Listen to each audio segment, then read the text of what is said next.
근데 선생님을 만나고 조금씩 달라졌어요. 아침에 눈을 띄는 게 기대들이 서있어요.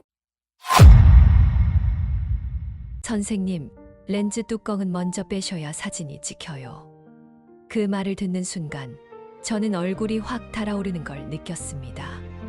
주변에서 낮게 웃음소리가 들렸고 저는 어색하게 렌즈 뚜껑을 빼며 고개를 숙였습니다. 이런 상황이 벌어진 데에는 아주 충격적인 이유가 있었습니다. 제가 평생을 기계와 함께 살았으면서도 정작 카메라는 단 한 번도 제대로 만져본 적이 없었다는 것입니다. 은퇴한 지 석 달째였습니다. 아침에 눈을 뜨면 해는 이미 중천에 떠 있었고 저녁이 오기까지의 시간은 끝없이 길었습니다. 출근하던 30년이 마치 꿈처럼 느껴졌습니다. 회사에서는 누구보다 바빴던 사람이 집에서는 할 일을 찾지 못해 텔레비전만 켜두는 사람이 되어 있었습니다. 어느 날 아침 아파트 엘리베이터 안 게시판에 붙은 전단지가 눈에 들어왔습니다. 시니어 사진 교실 수강생 모집. 노란색 종이 위로 웃고 있는 사람들의 얼굴이 보였습니다. 저는 그 전단지를 한참 들여다보았습니다. 카메라를 들고 있는 노년의 남자가 어딘가 행복해 보였습니다. 그렇게 저는 문화센터 사무실로 전화를 걸었습니다. 목소리가 떨렸습니다. 오랜만에 낯선 곳에 등록하는 일이었기 때문입니다. 수화기 너머로 들리는 친절한 안내에 따라 등록을 마치고 저는 며칠 뒤 처음으로 그 교실 문을 열었습니다. 교실은 생각보다 환했습니다. 창가 쪽으로 늦가을 햇살이 부드럽게 들어왔고 의자에 앉은 사람들은 대부분 저와 비슷한 나이였습니다. 조금 안심이 되었습니다. 저는 구석자리에 조용히 앉아 가방 속 새 카메라를 꺼냈습니다. 아직 보호 비닐도 붙어 있었습니다. 그때 경쾌한 발소리와 함께 문이 열렸습니다. 안녕하세요, 여러분. 오늘부터 함께할 서윤아입니다. 목소리가 따뜻했습니다. 저는 고개를 들었습니다.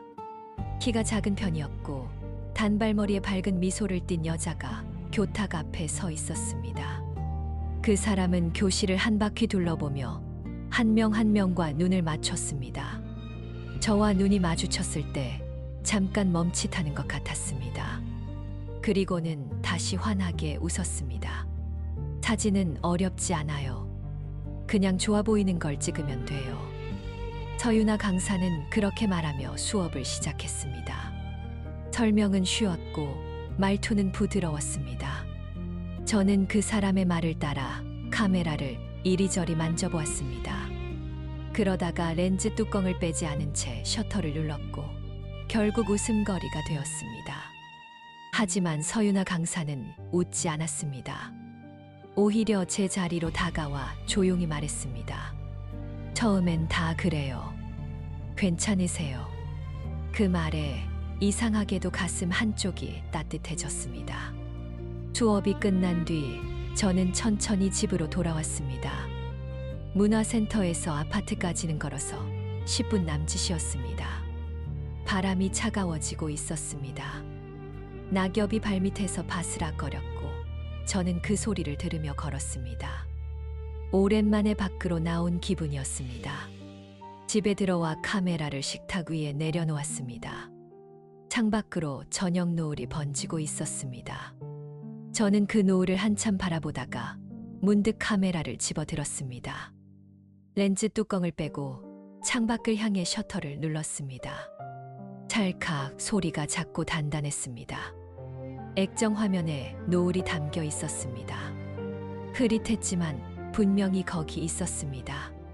그로부터 며칠 후 두 번째 수업이 있었습니다. 저는 이번엔 조금 일찍 도착했습니다.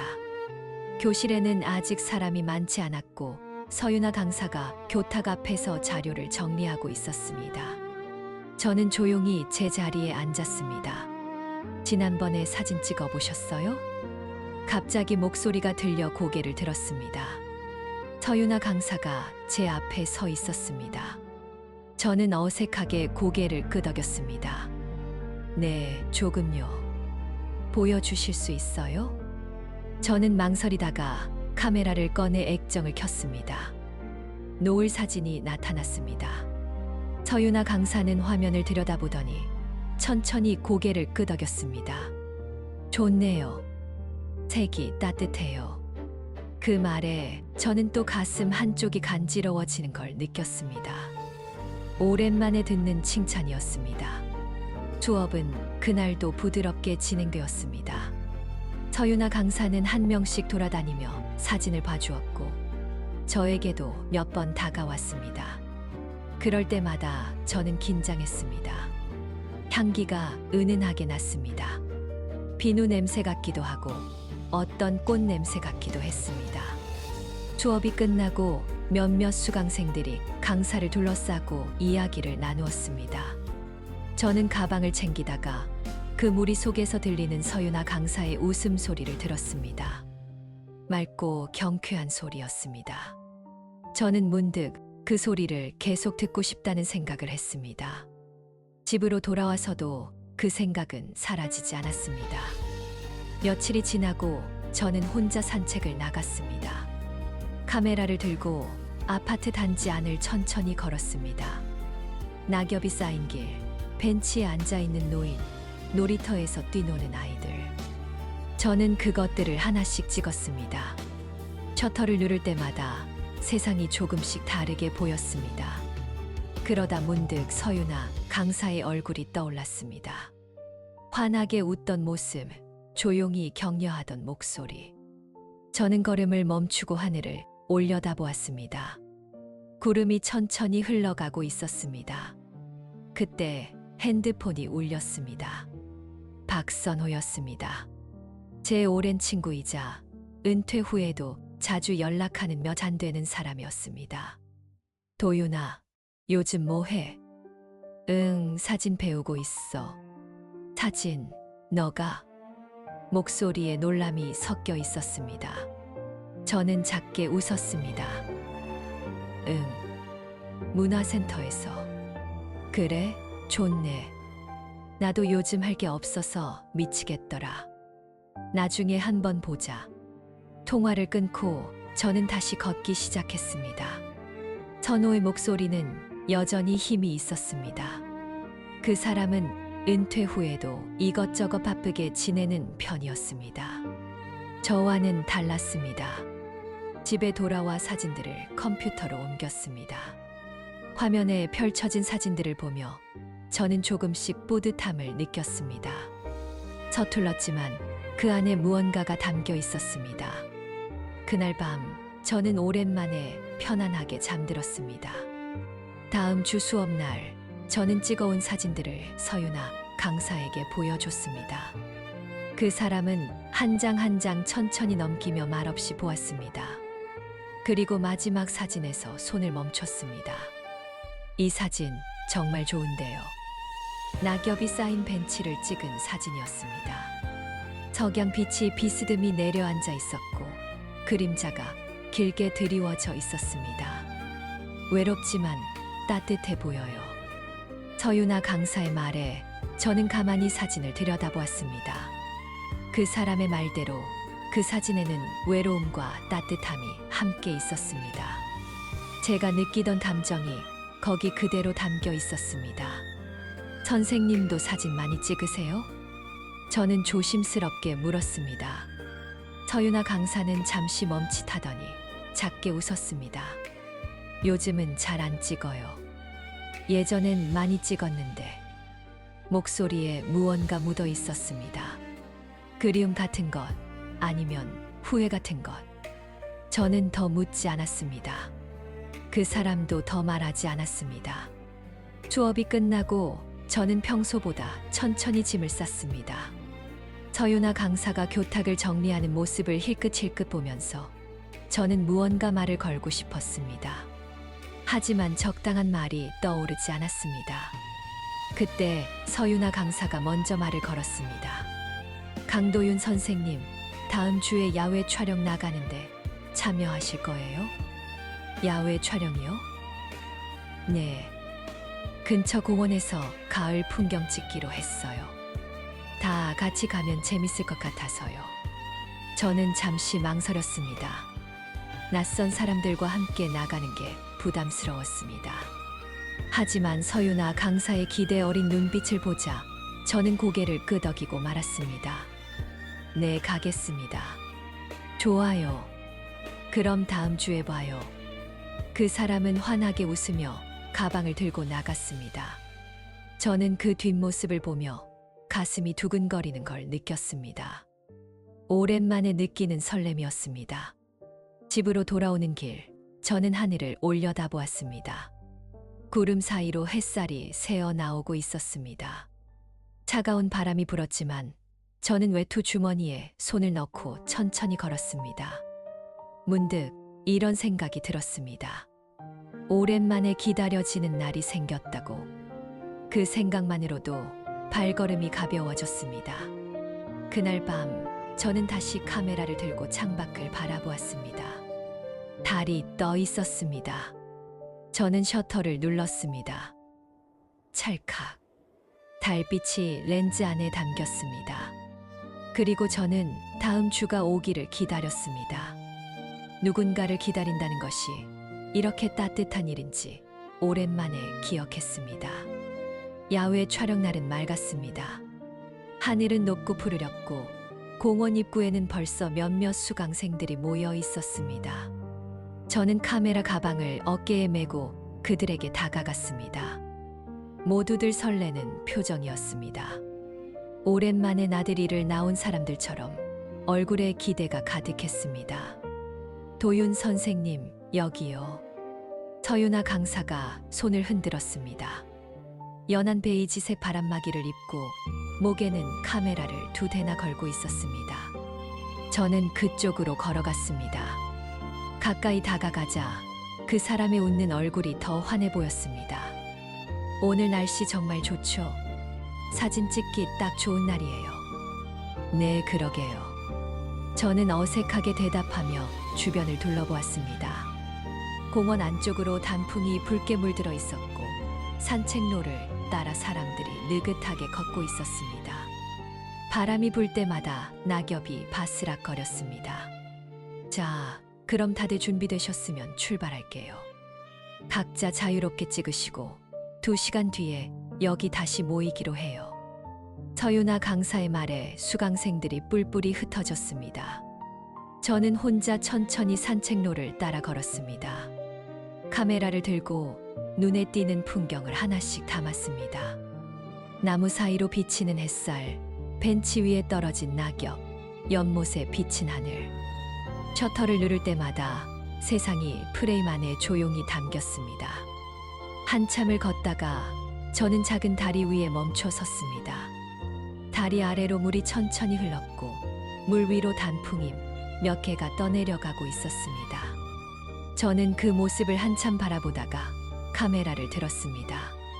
거기 좋은 장면이네요. 뒤에서 목소리가 들렸습니다. 돌아보니 서유나 강사가 서 있었습니다. 손에는 작은 보온병을 들고 있었습니다. 선생님도 사진 찍으러 다니셨어요? 네. 근데 오늘은 그냥 구경만 하는 것 같아요. 그 사람은 제 옆으로 다가와 난간에 팔을 기댔습니다. 바람이 불어 머리카락이 살짝 흩날렸습니다. 저는 시선을 물 위로 돌렸습니다. 도윤 선생님은 사진 찍으실 때 뭘 생각하세요? 갑자기 던져진 질문에 저는 잠시 말문이 막혔습니다. 뭘 생각하는지 사실 잘 몰랐습니다. 그냥 좋아 보이는 걸 찍었을 뿐이었습니다. 잘 모르겠습니다. 그냥 남기고 싶은 것들을 찍는 것 같아요. 남기고 싶은 것들이요. 서유나 강사가 저를 바라보았습니다. 눈빛이 부드러웠습니다. 네, 사라질 것 같아서요. 제 입에서 나온 말이 스스로도 놀라웠습니다. 평소라면 절대 꺼내지 않았을 말이었습니다. 그런데 이상하게도 이 사람 앞에서는 말이 술술 나왔습니다. 서유나 강사는 한동안 아무 말도 하지 않았습니다. 그저 물을 내려다보며 보온병 뚜껑을 천천히 돌렸습니다. 그러다가 작게 중얼거렸습니다. 저도 그래요. 목소리가 조용했습니다. 저는 그 사람을 슬쩍 바라보았습니다. 옆 얼굴에 쓸쓸함 같은 게 스쳐 지나갔습니다. 차 한잔 하실래요? 근처에 괜찮은 카페 알아요. 서유나 강사가 갑자기 몸을 돌리며 물었습니다. 다시 환한 표정이었습니다. 저는 잠시 망설였습니다. 수업 외의 강사와 따로 시간을 보내는 게 적절한 건지 확신이 서지 않았습니다. 하지만 거절할 이유도 없었습니다. 네, 좋습니다. 우리는 공원을 나와 골목길을 걸었습니다. 주택가 사이로 난 좁은 길이었고 양쪽으로 오래된 담벼락과 작은 가게들이 늘어서 있었습니다. 서유나 강사는 익숙한 듯 앞장서서 걸었고 저는 조용히 뒤를 따랐습니다. 여기에요. 그 사람이 멈춰선 곳은 작은 카페였습니다. 간판도 소박했고 유리창 너머로 나무 테이블 몇 개가 보였습니다. 문을 열고 들어가자 은은한 커피 향과 따뜻한 공기가 감쪽같이 감쌌습니다. 두 분이세요? 카운터에 서 있던 젊은 주인이 물었습니다. 서유나 강사가 고개를 끄덕이며 창가 자리를 가리켰습니다. 우리는 그쪽에 앉았습니다. 창밖으로 골목길이 보였고 가끔 사람들이 지나갔습니다. 뭐 드실래요? 아메리카노요. 저도요. 서유나 강사가 주문을 하고 우리는 마주 앉아 잠시 말없이 창밖을 바라보았습니다. 어색하지는 않았습니다. 오히려 편안했습니다. 오랜만에 느끼는 고요함이었습니다. 커피가 나왔습니다. 김이 모락모락 올라왔고 저는 조심스럽게 한 모금 마셨습니다. 쓴맛이 입안에 퍼졌습니다. 이 카페 자주 오세요? 가끔요. 혼자 있고 싶을 때. 서유나 강사가 커피잔을 두 손으로 감싸며 말했습니다. 손가락이 가늘었습니다. 저는 그 손을 보다가 시선을 창밖으로 돌렸습니다. 도윤 선생님은 은퇴하신 지 얼마나 되셨어요? 석 달쯤요. 적응되세요? 저는 잠시 생각했습니다. 적응이라는 단어가 적절한지 잘 모르겠었습니다.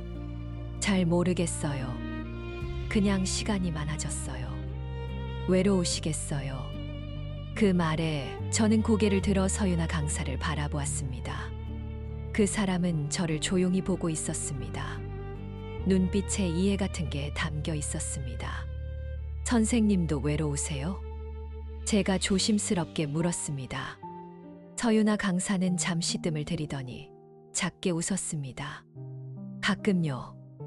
혼자 사는 게 익숙해지면 외로움도 익숙해지더라고요. 혼자 사세요? 네. 몇 년 됐어요. 목소리가 담담했습니다. 저는 더 묻지 않았습니다.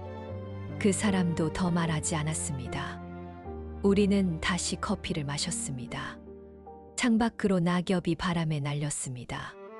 저는 그 낙엽을 보며 문득 궁금해졌습니다. 이 사람의 나이가 몇인지.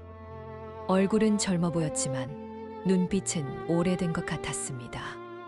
저보다 훨씬 어릴 거라 짐작했지만 정확히는 알 수 없었습니다. 저 실례지만 선생님 연세가. 말을 꺼내다가 저는 멈칫했습니다. 갑자기 예의에 어긋나는 질문 같았습니다. 서유나 강사가 고개를 갸우뚱하며 저를 보았습니다. 궁금하세요? 아니, 죄송합니다. 괜찮아요. 쉰둘이에요. 그 사람은 담담하게 대답했습니다. 쉰둘. 저보다 11살 어렸습니다. 생각보다 나이 차이가 적었습니다. 저는 놀랐지만 내색하지 않았습니다. 그렇군요. 도윤 선생님은요? 저는 63입니다. 아, 그러시구나. 서유나 강사는 고개를 끄덕이며 다시 커피를 마셨습니다. 별다른 반응이 없었습니다. 저는 조금 안심했습니다. 사진 강사는 오래 하셨어요? 아니요. 몇 년 안 됐어요. 원래는 다른 일 했었어요. 어떤 일이요? 서유나 강사는 잠시 망설이는 듯 했습니다. 그러다가 천천히 입을 열었습니다. 사진작가였어요. 프리랜서로. 그럼 지금은요? 지금은 안 해요. 그만뒀어요. 목소리에 무게가 실렸습니다. 저는 더 묻지 않았습니다. 그 사람의 표정이 조금 굳어진 것 같았습니다. 우리는 한동안 말없이 앉아 있었습니다. 카페 안은 조용했고 가끔 커피 머신 소리만 들렸습니다. 저는 창밖을 보며 이 침묵이 불편하지 않다는 걸 깨달았습니다. 오히려 편안했습니다. 도윤 선생님, 서유나 강사가 갑자기 말을 걸었습니다. 네, 왜 사진 배우려고 하셨어요? 저는 잠시 생각했습니다. 처음엔 그냥 시간을 보내려고 시작한 일이었습니다. 하지만 지금은 조금 달랐습니다. 처음엔 그냥 할 게 없어서요. 근데 지금은 좀 달라요. 어떻게요? 뭔가 남기고 싶어졌어요. 제가 본 것들을요. 서유나 강사는 제 말을 가만히 듣더니 천천히 고개를 끄덕였습니다. 그거 정말 좋은 이유예요. 그 사람의 눈빛이 따뜻했습니다. 저는 그 눈빛을 보며 가슴 한쪽이 또 따뜻해지는 걸 느꼈습니다. 이상했습니다. 이 사람 앞에서는 자꾸만 마음이 움직였습니다. 선생님은 왜 그만두셨어요? 사진작가요. 제가 조심스럽게 물었습니다. 서유나 강사는 커피잔을 내려놓고 한참 창밖을 보았습니다. 그러다가 작게 한숨을 쉬었습니다. 어떤 사람 때문이었어요? 사람이요? 네, 제가 잘못 믿었던 사람.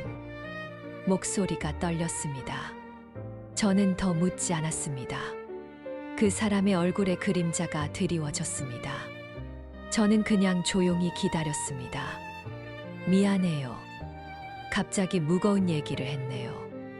서유나 강사가 억지로 웃으며 말했습니다. 저는 고개를 저었습니다. 괜찮습니다. 우리는 다시 커피를 마셨습니다. 커피는 이미 미지근해져 있었습니다. 저는 그 미지근한 커피를 마시며 이 사람에게 무슨 일이 있었을지 궁금했습니다.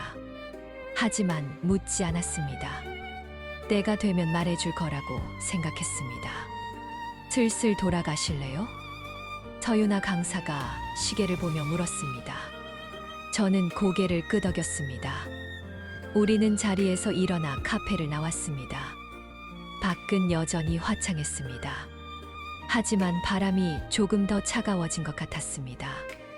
저는 외투깃을 세우며 서유나 강사 옆을 걸었습니다. 오늘 좋았어요. 그 사람이 갑자기 말했습니다. 저는 고개를 돌려 그 사람을 보았습니다. 저도요. 가끔 이렇게 얘기할 사람이 있으면 좋겠다고 생각했거든요. 서유나 강사가 하늘을 올려다보며 말했습니다. 저는 그 옆 얼굴을 보며 가슴이 두근거리는 걸 느꼈습니다. 저도 그래요. 우리는 공원으로 돌아갔습니다. 수강생들이 모여 각자 찍은 사진을 보여주고 있었습니다. 저는 그 무리에 합류했고 서유나 강사는 한 명씩 사진을 봐주었습니다.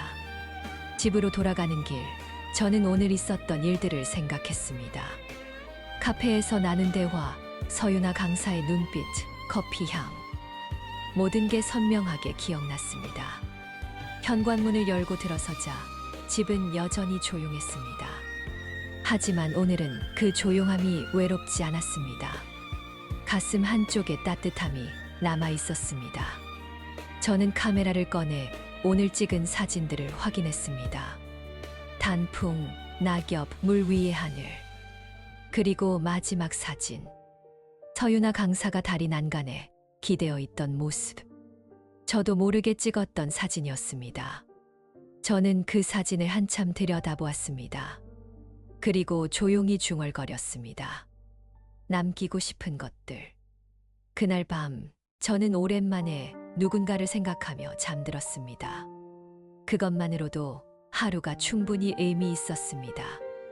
며칠 뒤 선호에게서 연락이 왔습니다. 도윤아, 저녁 한번 먹자.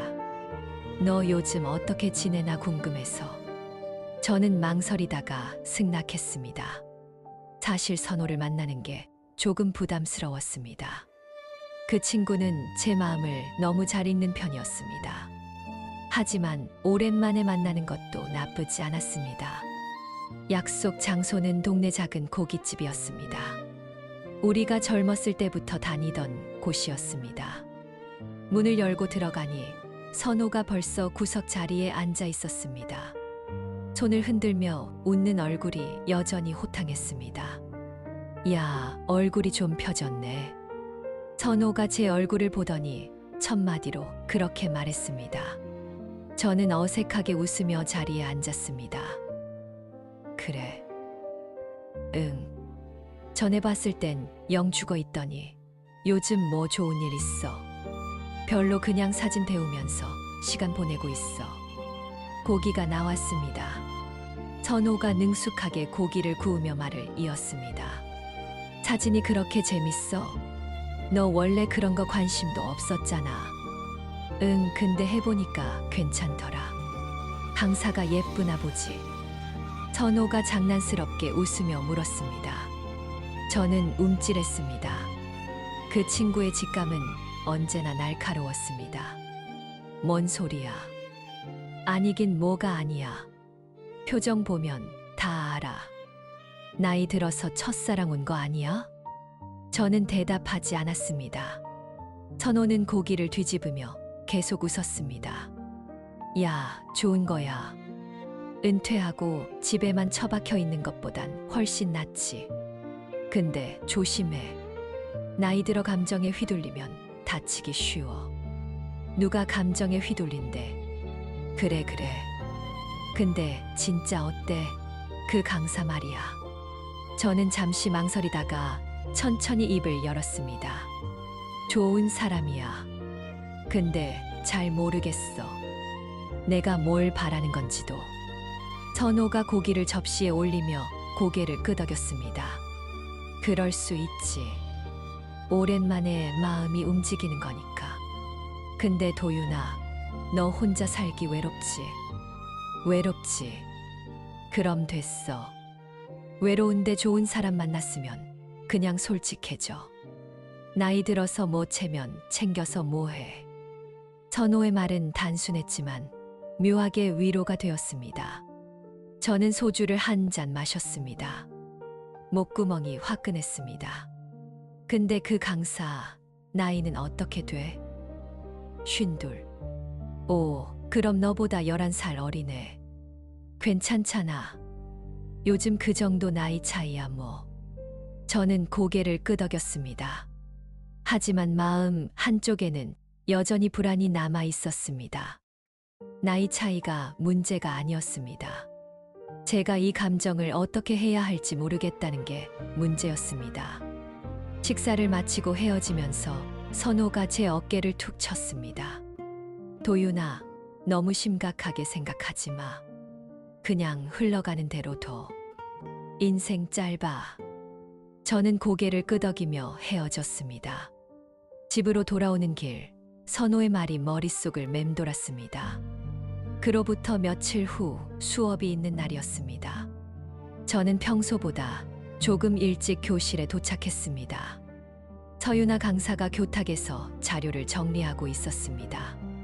저는 조용히 제 자리에 앉았습니다. 도윤 선생님, 일찍 오셨네요. 서윤아 강사가 저를 보며 웃었습니다. 오늘은 표정이 조금 어두워 보였습니다. 저는 그 변화를 느꼈지만 묻지 않았습니다. 수업은 평소처럼 진행되었습니다. 하지만 서윤아 강사의 목소리에는 힘이 없었습니다. 가끔 말을 멈추고 창밖을 보는 모습이 보였습니다. 저는 그 모습을 지켜보며 무언가 잘못됐다는 걸 느꼈습니다. 수업이 끝나고 수강생들이 하나둘 나갔습니다. 저는 짐을 천천히 챙기며 교실에 남아 있었습니다. 서윤아 강사도 교탁을 정리하고 있었습니다. 저는 망설이다가 조심스럽게 말을 걸었습니다. 선생님 괜찮으세요? 서유나 강사가 고개를 들었습니다. 눈가가 조금 붉었습니다. 네, 괜찮아요. 하지만 목소리는 괜찮지 않았습니다. 저는 가방을 내려놓고 그 사람 앞으로 다가갔습니다. 무슨 일 있으세요? 서유나 강사는 잠시 망설이더니 천천히 고개를 저었습니다. 아니에요. 그냥 오늘이 좀 힘든 날이에요. 힘든 날이요? 네. 제 남편 기일이거든요. 그 말에 저는 순간 멈칫했습니다. 남편. 서유나 강사에게 남편이 있었다는 걸 처음 알았습니다. 아니, 있었다는 것이 맞았습니다. 기일이라고 했으니까. 죄송합니다. 몰랐어요. 괜찮아요. 제가 말 안 했으니까요. 서유나 강사가 작게 웃었습니다. 하지만 그 웃음은 슬펐습니다. 오래되셨어요? 7년 됐어요. 목소리가 떨렸습니다. 저는 더 묻지 못했습니다. 그 사람은 잠시 눈을 감고 있다가 천천히 숨을 내쉬었습니다. 차라도 한잔 하실래요? 저는 조심스럽게 제안했습니다. 서유나 강사는 잠시 망설이더니 고개를 끄덕였습니다. 우리는 지난번 갔던 그 카페로 갔습니다. 문을 열고 들어가자 주인이 반갑게 맞아주었습니다. 우리는 창가 자리에 앉았습니다. 커피가 나왔습니다. 서유나 강사는 커피잔을 두 손으로 감싸고 한참 아무 말도 하지 않았습니다. 저는 그냥 조용히 기다렸습니다. 제 남편은 교통사고로 갔어요. 서유나 강사가 갑자기 말을 꺼냈습니다. 목소리가 떨렸습니다. 갑자기였어요.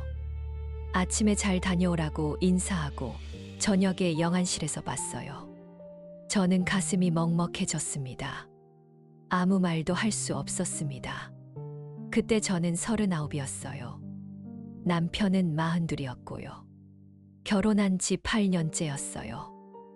자녀는 없어요. 애를 가지려고 했는데 그 전에 그렇게 됐어요. 서유나 강사가 커피를 한 모금 마셨습니다. 손이 떨리고 있었습니다. 그 뒤로 모든 게 무너졌어요. 사진도 못 찍었어요. 카메라를 들 수가 없었어요. 왜요? 남편이랑 같이 하던 일이었거든요. 남편도 사진작가였어요. 우리 둘이 함께 작업했었어요. 저는 그제야 이해했습니다. 왜 서유나 강사가 사진작가를 그만뒀는지, 왜 가끔 그 사람의 눈빛에 그림자가 드리워지는지. 몇 년 동안은 아무것도 못했어요. 그냥 하루하루 버텼어요. 그러다가 문화센터에서 강사 제의가 와서 시작하게 됐어요.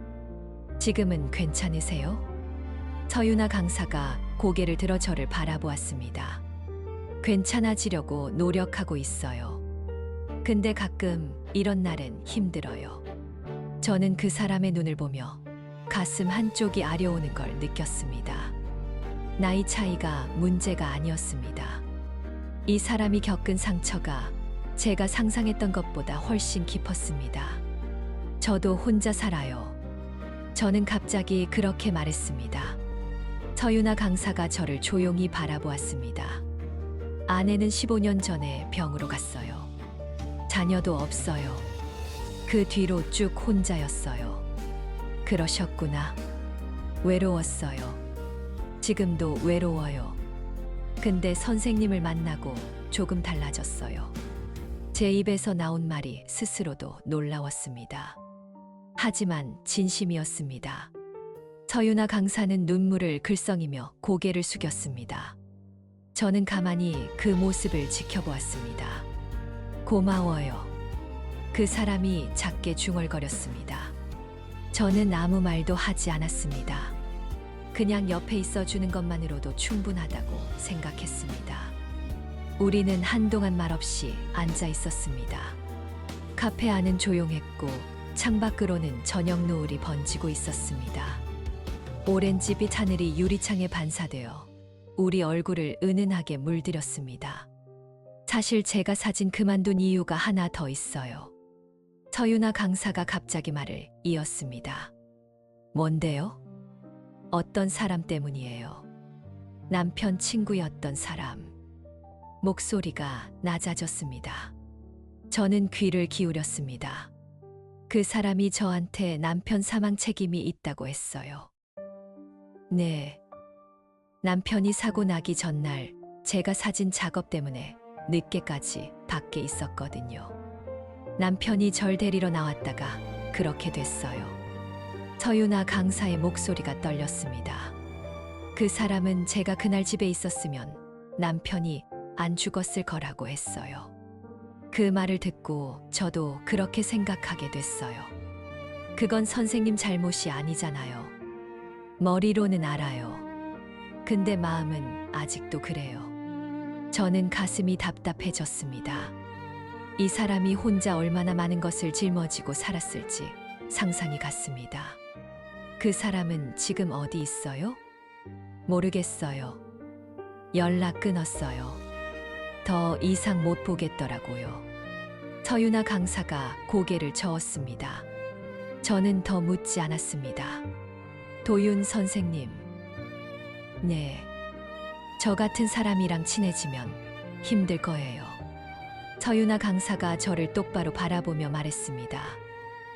왜요? 저는 아직도 남편을 못 잊었거든요. 그리고 아마 평생 못 잊을 것 같아요. 그 말에 저는 할 말을 잃었습니다. 하지만 이상하게도 실망하지는 않았습니다. 오히려 더 이 사람을 이해하게 되었습니다. 괜찮아요. 저는 조용히 대답했습니다. 그냥 옆에 있어 드릴게요. 서유나 강사가 놀란 듯 저를 바라보았습니다. 눈물이 그 사람의 뺨을 타고 흘러내렸습니다. 저는 주머니에서 손수건을 꺼내 건넸습니다. 고마워요. 정말로. 그 사람이 손수건으로 눈물을 닦으며 말했습니다.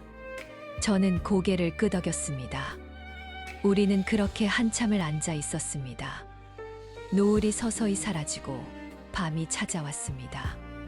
카페 안에 조명이 켜졌고 따뜻한 빛이 우리를 감쌌습니다. 슬슬 가야 할 것 같아요. 서유나 강사가 시계를 보며 말했습니다. 저는 고개를 끄덕이고 자리에서 일어났습니다. 밖은 어두웠습니다. 찬바람이 불었고 저는 외투깃을 세웠습니다. 서유나 강사도 목도리를 둘렀습니다. 집까지 바래다 드릴까요? 아니에요. 괜찮아요. 여기서 가까워요. 그럼 조심해서 들어가세요. 네. 도윤 선생님도요. 우리는 골목 입구에서 헤어졌습니다. 서유나 강사가 뒷모습이 어둠 속으로 사라질 때까지 저는 그 자리에 서 있었습니다. 집으로 돌아오는 길, 저는 오늘 들은 이야기를 곱씹었습니다.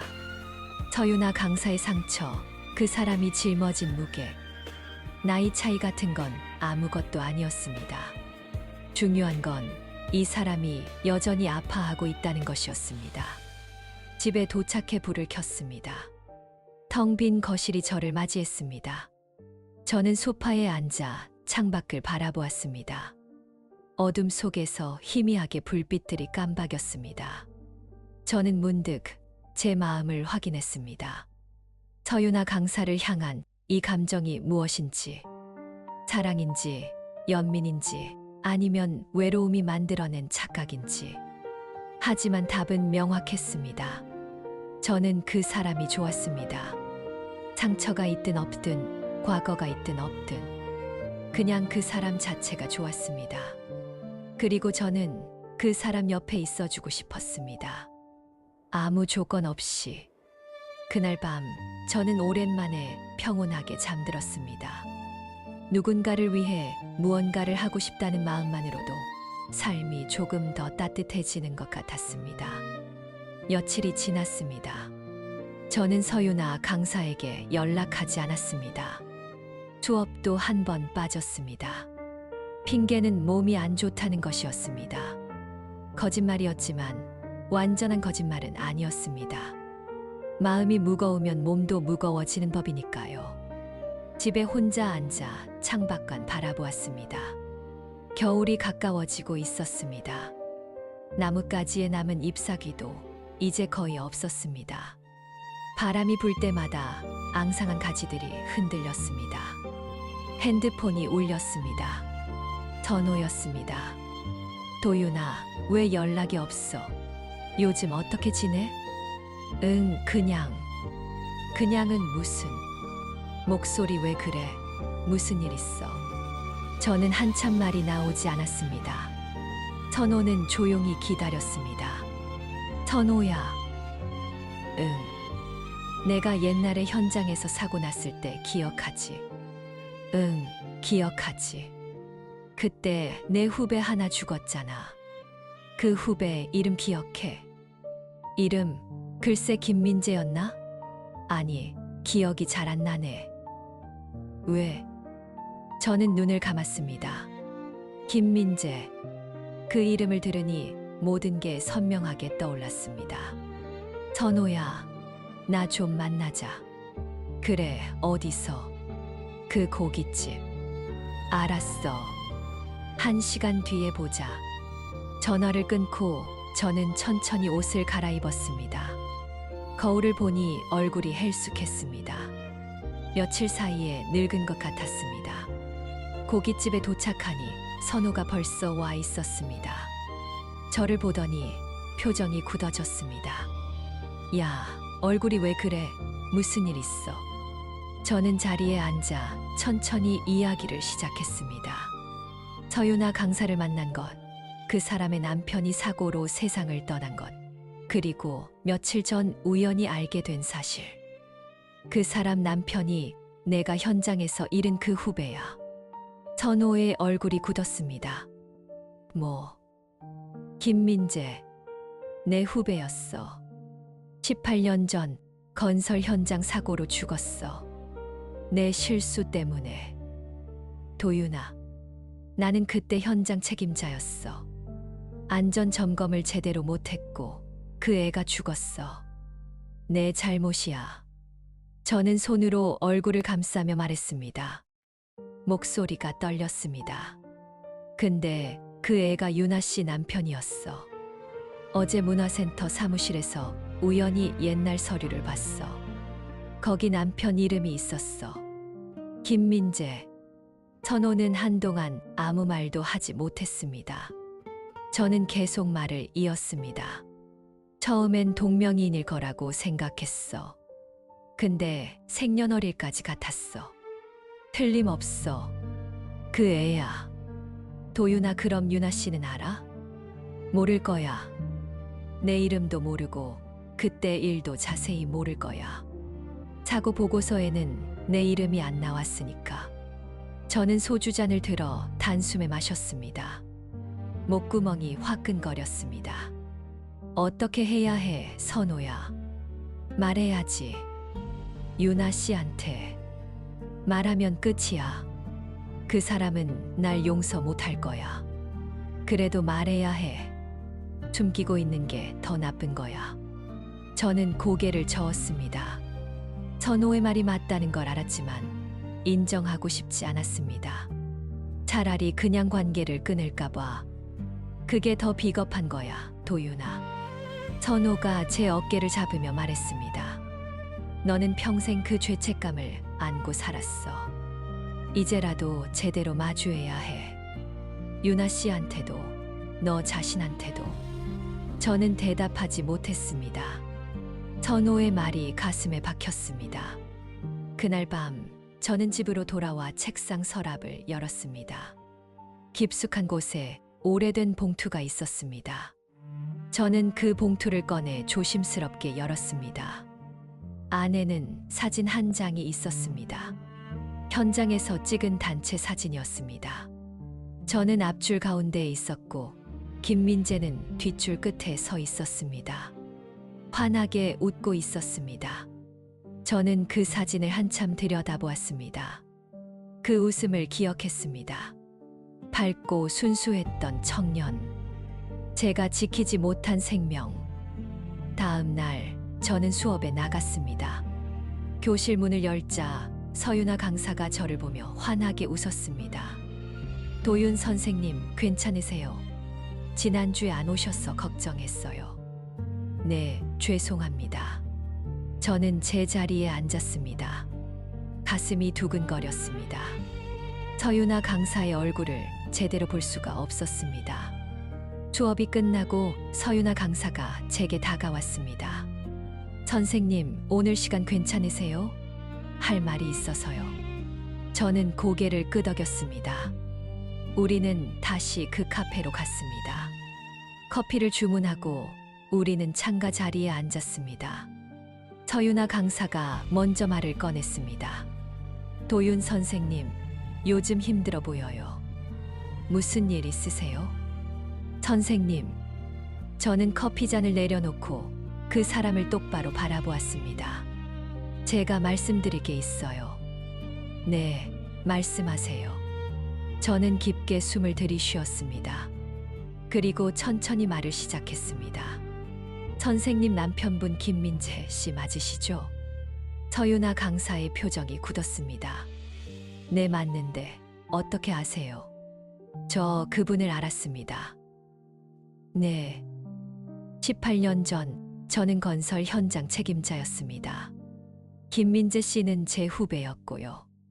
서윤아 강사의 얼굴이 창백해졌습니다.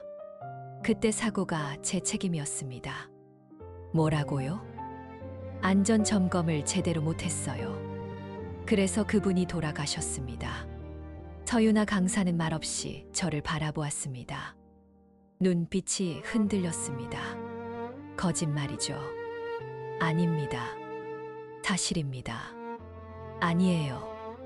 민재는 교통사고로 죽었어요. 저는 고개를 저었습니다. 그건 유족들에게 그렇게 알린 거예요. 실제로는 현장 사고였습니다. 회사에서 은폐했어요. 말도 안 돼요. 서윤아 강사의 목소리가 떨렸습니다. 주변 사람들이 우리를 쳐다보았습니다. 증거 있어요? 저는 가방에서 봉투를 꺼냈습니다. 안에서 사진과 오래된 문서를 꺼내 건넸습니다. 이게 그때 현장 보고서예요. 제 이름은 없지만 제가 책임자였어요. 서윤아 강사는 떨리는 손으로 문서를 받아들었습니다.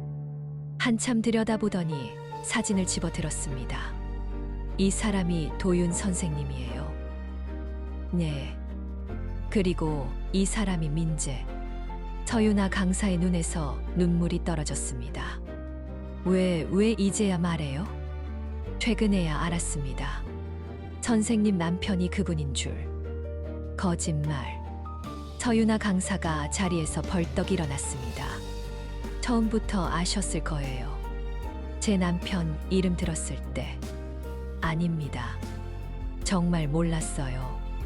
동명이인일 거라고 생각했어요. 믿을 수 없어요. 서윤아 강사가 가방을 집어 들었습니다. 저는 그 사람의 손목을 잡았습니다. 선생님, 들어주세요. 놓으세요. 죄송합니다. 정말 죄송합니다. 서윤아 강사는 손을 뿌리치고 카페를 나갔습니다. 저는 그 뒷모습을 멍하니 바라보았습니다. 카페 안이 조용해졌습니다. 저는 자리에 주저앉았습니다. 손이 떨렸습니다. 며칠이 지났습니다. 저는 서윤아 강사에게 연락했지만 답이 없었습니다. 문화센터에도 가봤지만 그 사람은 수업을 쉬고 있었습니다. 저는 집에 틀어박혀 지냈습니다. 밥도 제대로 먹지 않았습니다. 그저 창밖만 바라보았습니다. 어느 날 저녁 초인종이 울렸습니다. 문을 열자 선호가 서 있었습니다. 손에 치킨 한 마리를 들고 있었습니다. 야, 문 열어. 굶어 죽게 생겼네. 선호가 들어와 치킨을 식탁에 내려놓았습니다. 먹어. 그리고 정신 좀 차려. 먹고 싶지 않아. 먹기 싫어도 먹어야지. 죽으려고? 선호가 억지로 치킨을 제 앞에 밀었습니다. 저는 한 조각 집어 먹었습니다. 맛이 없었습니다. 도윤아, 내 잘못 아니야. 내 잘못이야. 아니야. 넌 최선을 다했어. 그때 상황이 그랬던 거야. 최선을 다했으면 민재가 죽지 않았어. 저는 치킨을 내려놓았습니다. 선호가 한숨을 쉬었습니다. 도윤아, 너 그렇게 평생 살 거야? 죄책감 안고. 그게 내가 할 수 있는 전부야. 아니야. 너는 더 많은 걸 할 수 있어. 유나 씨 찾아가. 못 가. 그 사람 얼굴 볼 면목이 없어. 선호가 제 어깨를 잡았습니다. 도윤아, 유나 씨도 힘들 거야. 혼자 두지 마. 저는 고개를 저었습니다. 하지만 선호의 말이 가슴에 남았습니다. 그날 밤 저는 핸드폰을 들었습니다. 서유나 강사에게 문자를 보냈습니다. 선생님, 죄송합니다. 한 번만 만나주세요. 답은 오지 않았습니다. 다음 날 또 문자를 보냈습니다. 제발 한 번만 기회를 주세요.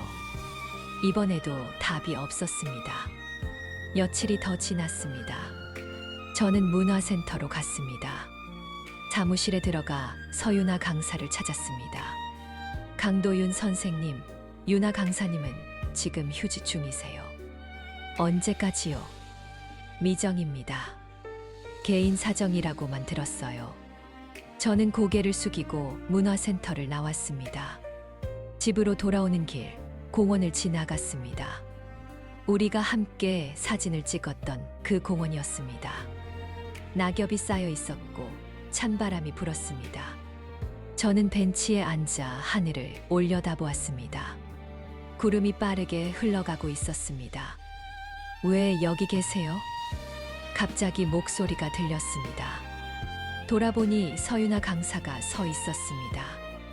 눈가가 부어 있었습니다. 선생님, 따라오지 마세요. 이제 안 볼 거예요. 선생님, 제발. 도윤 선생님 잘못 아니라는 거 알아요. 서유나 강사가 고개를 들어 저를 바라보았습니다. 머리로는 알아요. 사고였다는 것도 선생님이 일부러 그런 게 아니라는 것도. 그럼. 근데 마음이 안 돼요. 선생님 보면 민재가 생각나요. 저는 아무 말도 할 수 없었습니다. 미안해요. 저도 어쩔 수가 없어요. 서유나 강사가 돌아서서 걸어갔습니다. 저는 그 뒷모습을 보며 가슴이 무너지는 걸 느꼈습니다. 집에 돌아와 소파에 주저앉았습니다. 텅 빈 거실이 더 텅 비어 보였습니다. 저는 카메라를 집어들었습니다. 액정을 켰습니다.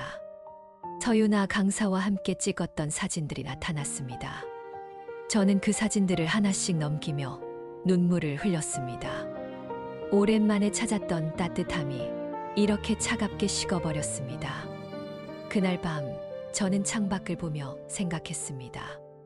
어쩌면 이게 제가 받아야 할 벌인지도 모른다고. 행복해질 자격이 없는 사람이라고. 하지만 가슴 한쪽에는 여전히 서유나 강사가 남아 있었습니다. 그 따뜻한 미소, 부드러운 목소리. 저는 그것들을 잊을 수 없었습니다. 한 달이 지났습니다. 겨울이 왔습니다. 첫눈이 내리던 날, 저는 창가에 서서 하늘을 바라보았습니다. 하얀 눈송이들이 천천히 내려앉았습니다. 세상이 조용히 하얗게 물들어갔습니다. 저는 여전히 혼자였습니다. 문화센터도 그만뒀습니다. 카메라도 더 이상 만지지 않았습니다. 그저 하루하루를 보냈습니다. 선호가 가끔 찾아왔습니다. 말없이 밥을 먹고 가끔 이야기를 나누었습니다. 그 친구는 제게 유나 씨를 잊으라고 하지 않았습니다. 다만 조용히 옆에 있어 주었습니다. 도윤아, 눈 온다. 선호가 창밖을 보며 말했습니다. 올해도 거의 다 갔네. 그러게. 우리는 말없이 눈을 바라보았습니다. 세월은 이렇게 흘러가는 거였습니다. 멈출 수도 되돌릴 수도 없이. 도윤아. 후회해. 저는 잠시 생각했습니다. 후회하느냐는 질문. 서유나 강사를 만난 것을, 마음을 연 것을. 아니, 진짜. 후회 안 해. 그냥 아쉬울 뿐이야. 선호가 고개를 끄덕였습니다. 그거면 됐어. 며칠 후 우편함에 편지가 한 통 들어 있었습니다. 익숙한 필체였습니다. 서유나 강사의 글씨였습니다. 저는 떨리는 손으로 봉투를 열었습니다. 도윤 선생님께 잘 지내시나요? 저는 그럭저럭 지내고 있어요. 아직 문화센터는 나가지 못하고 있지만 조금씩 마음을 정리하고 있어요. 선생님께 할 말이 있어요. 만나서 하고 싶어요. 시간 되시면 답장 주세요. 서유나 드림. 저는 편지를 몇 번이나 읽었습니다. 만나고 싶다는 말에 가슴이 두근거렸습니다. 하지만 동시에 두려웠습니다. 무슨 말을 들을지 알 수 없었으니까요. 저는 답장을 썼습니다. 유나 선생님께 언제든 괜찮습니다. 말씀해 주세요. 강도윤 드림. 며칠 후 서유나 강사에게서 문자가 왔습니다. 이번 주 토요일 오후 2시 그 카페에서 만나요. 토요일이 왔습니다. 저는 일찍 집을 나섰습니다.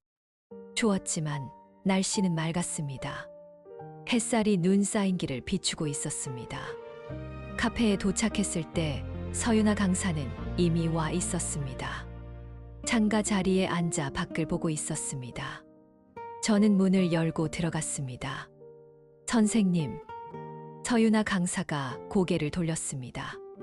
얼굴이 좀 여위어 보였습니다. 하지만 눈빛은 예전보다 조금 더 맑았습니다. 앉으세요.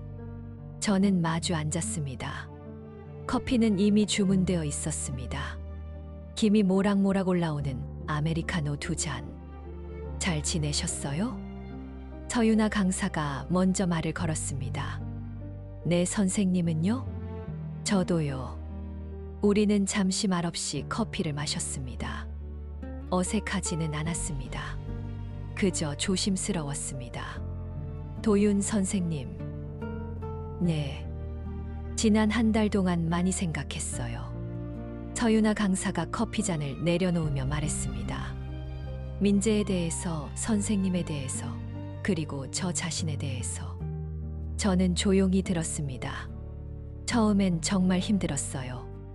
선생님이 민재 현장 책임자였다는 게 믿기지 않았어요.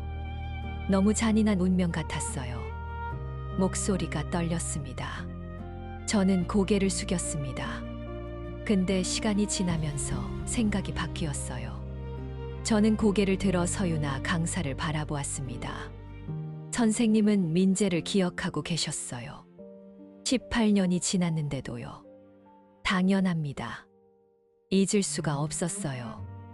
그게 저한텐 위로가 됐어요. 민재가 누군가의 기억 속에 남아있다는 게. 서유나 강사의 눈에 눈물이 맺혔습니다. 그리고 선생님도 그 일로 많이 힘들었을 거라는 걸 알았어요. 선생님, 아니에요. 제가 할 말이 있어요. 서유나 강사가 손을 들어 저를 멈추게 했습니다. 도윤 선생님, 저는 선생님을 원망하지 않아요. 사고는 누구의 잘못도 아니에요. 그냥 일어난 거예요.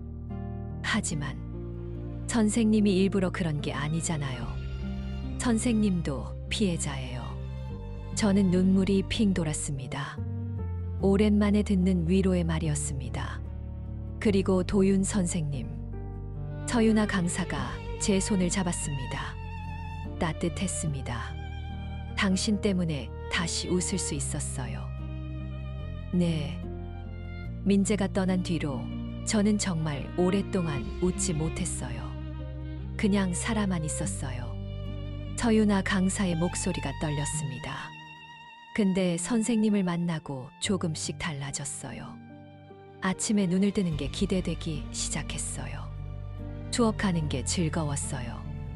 저도 그랬어요. 그래서 깨달았어요. 이게 잘못이 아니라는 걸.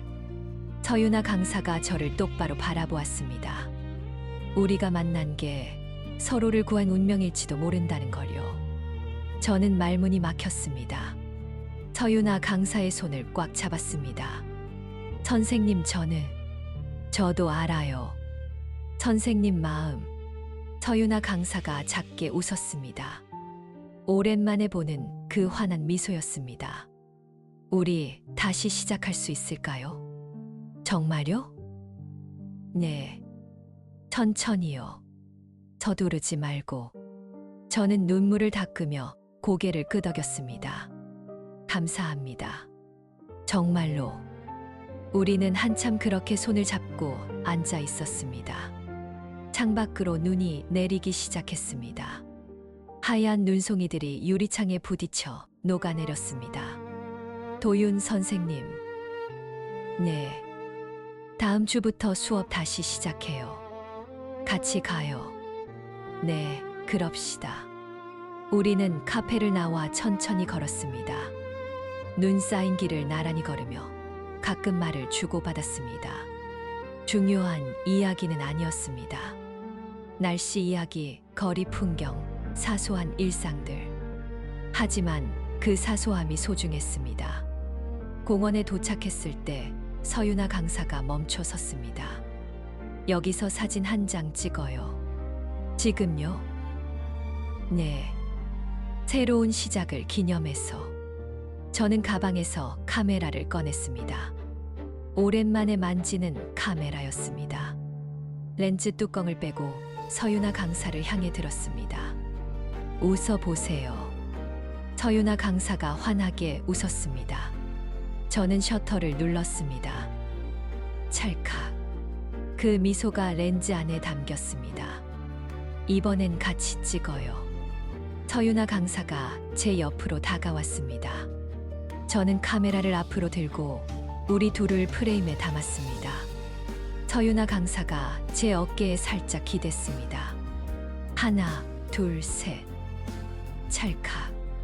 우리는 액정 화면을 들여다보았습니다. 거기 우리가 있었습니다. 웃고 있는 두 사람. 눈 내리는 공원에서. 좋네요.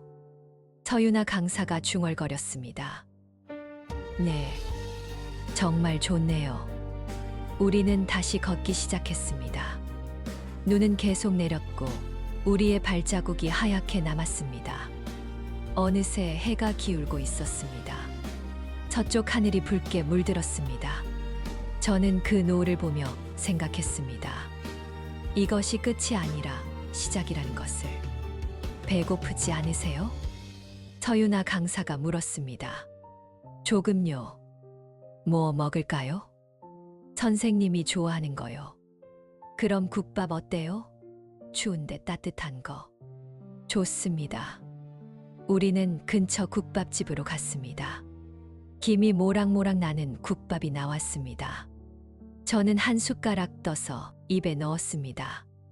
따뜻했습니다. 맛있죠? 네, 정말 맛있네요. 우리는 말없이 밥을 먹었습니다. 가끔 눈이 마주치면 웃었습니다. 어색하지 않았습니다. 오히려 편안했습니다. 식사를 마치고 나오니 밤이 와 있었습니다. 거리에 가로등이 켜졌고 눈은 여전히 내리고 있었습니다. 집까지 바래다 드릴게요. 괜찮아요. 멀지 않아요. 그래도요. 우리는 천천히 걸었습니다. 말이 많지 않았지만 침묵이 편안했습니다. 서유나 강사의 집 앞에 도착했을 때 그 사람이 먼저 말을 꺼냈습니다. 도윤 선생님. 네. 오늘 정말 고마웠어요. 제가 더 감사합니다. 다음 주에 봐요. 네. 조심해서 들어가세요. 서유나 강사가 현관으로 들어갔습니다. 문이 닫히기 전 저를 향해 한 번 더 손을 흔들었습니다. 저도 손을 흔들었습니다.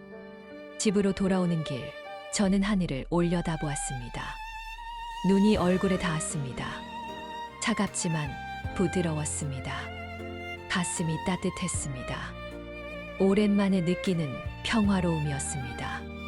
죄책감도 여전히 있었지만 이제는 그것을 안고 살아갈 수 있을 것 같았습니다. 서유나 강사의 말이 계속 머릿속을 맴돌았습니다. 우리가 만난 게 서로를 구한 운명일지도 모른다.